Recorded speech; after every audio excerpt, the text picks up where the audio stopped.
Mutual Broadcasting System presents I Love a Masquerade. Transcribed.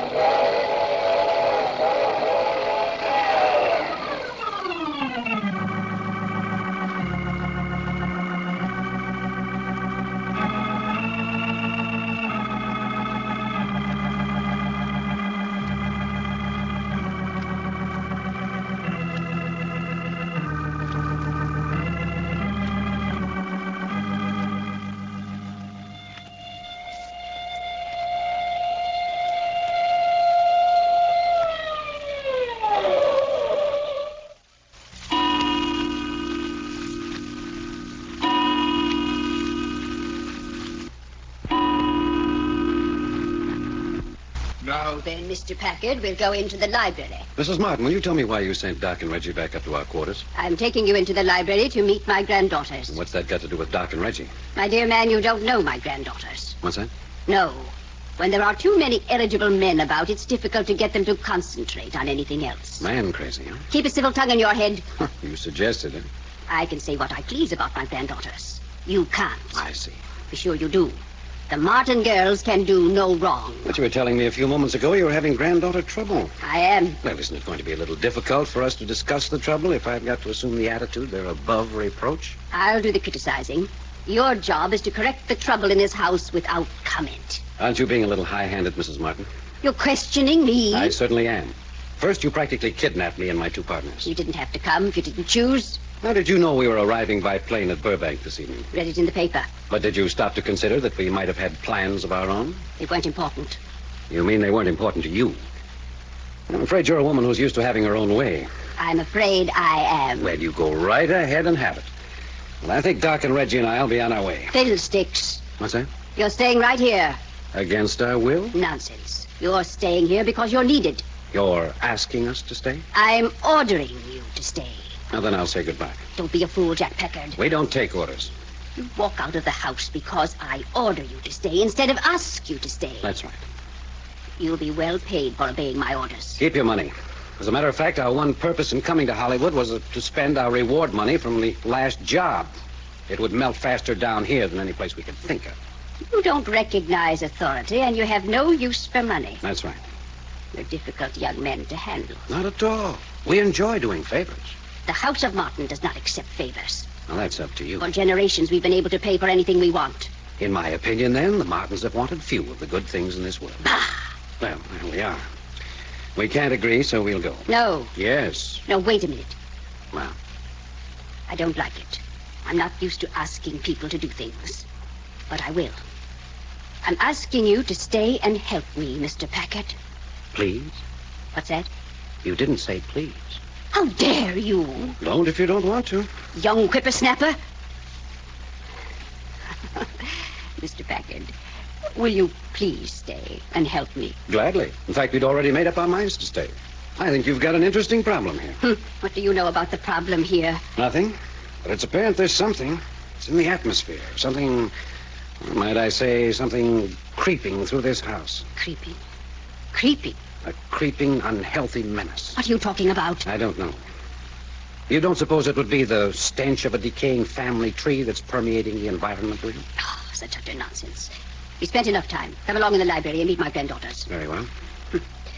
Decayed family tree, indeed. Only a suggestion. Uncalled for. Come on in. Yes. Now then, Fay, where is Hope? Oh, Grandmother, whoever keeps track of our beautiful Hope? Well, someone should. I hate to be the one assigned to the job. I told her to be in the library at 8. Grandma, I know where she is. Cherry, shut up. Fay, please, you're a Martin, and that Martin women are always ladies. Oh, horse feathers. The Martin women are always ladies. Now then, Cherry, where is Hope? She sneaked out with the chauffeur again. You little rat. Fay. Well, she is. I am not. Hope should leave the chauffeur alone, and you know it. Well, that man will get his walking papers tonight. Let's see. That'll make the 4th chauffeur to get his bounce in 3 months. We'll not discuss the subject any further. Mr. Packard. Yes? This is my oldest granddaughter, Faith Martin. Sure. We met before. Yes, I think I've had the pleasure. What's that? Miss Martin was in the car that met us at the airport tonight. You were? Why? I just wanted to get first look at your private detectives. I don't particularly like that term, private detectives. Well, isn't that what you are? 3 flatties in plain clothes to keep an eye on the Martin girl. That will be enough of that, Faith Martin. And, look, Packard, Grandma's the only one who can get away with Faith. Make it Fay or don't talk to me. I remember. All right, you've had the center of the floor long enough. You know Charity Martin already. Not Charity, Grandma, please. Cherry. Miss Cherry Martin. Any bad results from your fall downstairs? Don't tell me Cherry fell downstairs again. I didn't fall. I didn't.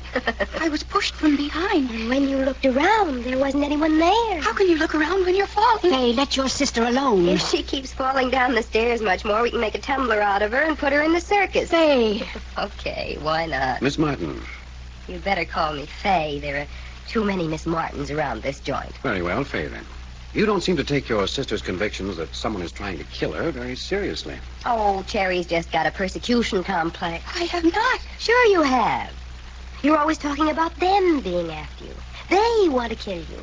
They. What's that but a persecution setup? Perhaps. But how do you account for the marks of physical violence? That's not in the mind. You've got me, pal, but if there's anybody in this house chasing Cherry with malice aforethought, then I'm a flagpole sitter. Faye, I find the vulgarity of your language exceedingly distasteful. Poor Grandma. She's tried so hard to make ladies of us all.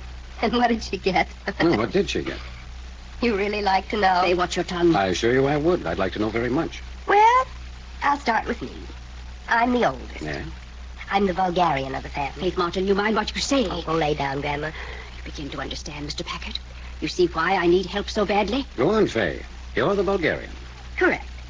Hope is the family wench.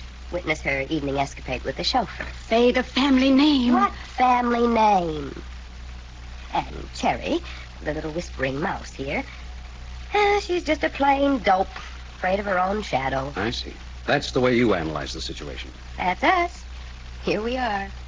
Look us over. What about Brother Job? We'll not discuss Job. He's a fine young man. The only one in the family who appreciates the name of Martin. That's Grandma's version. Want to hear mine? Please.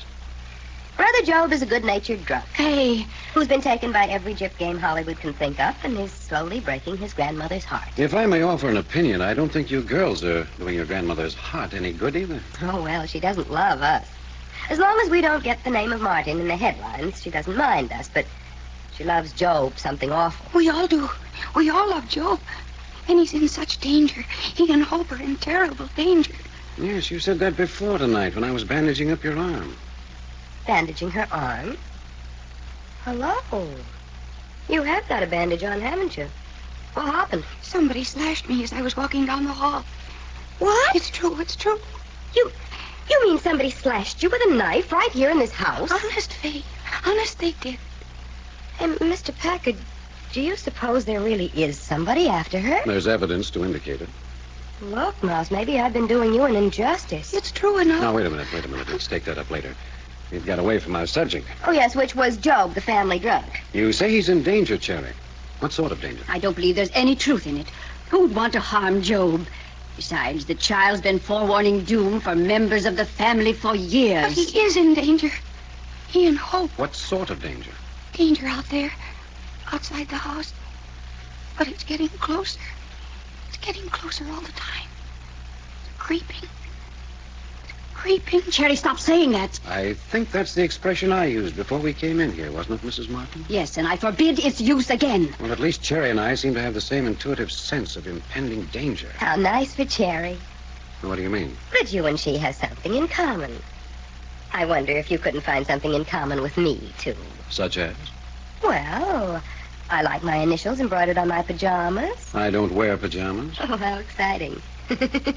Then you'd have to have your initials tattooed on your chest, wouldn't you? Mr. Packard. Yes? I forbid you to indulge in conversation of this nature with my It granddaughters. seems to be the only language Faye understands. I forbid it. You know, Mrs. Martin, you seem to dominate everyone and everything except your grandchildren. Why is that? I can tell you why. She did dominate us when we were little and couldn't help ourselves. She made such hateful little prigs out of us, it was shameful. You were nice children. You bet.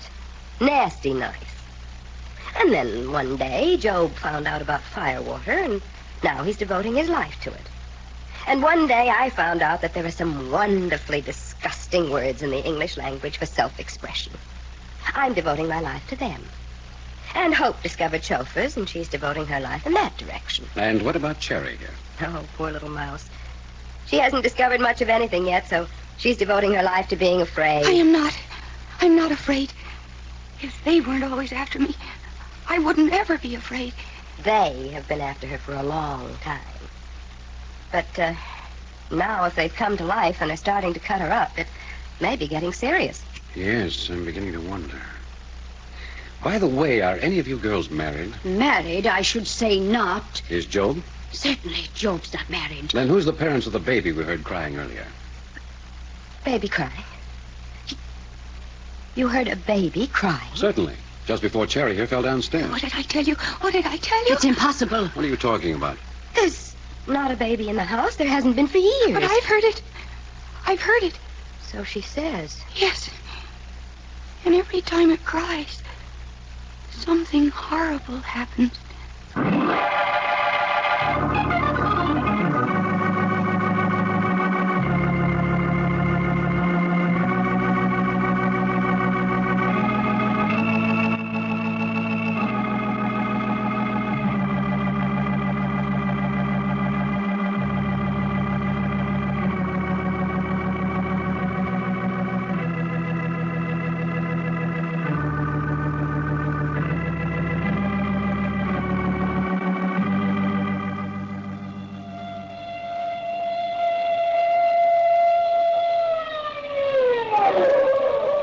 The further transcribed adventures of Jack, Doc, and Reggie will come to you tomorrow at this same hour.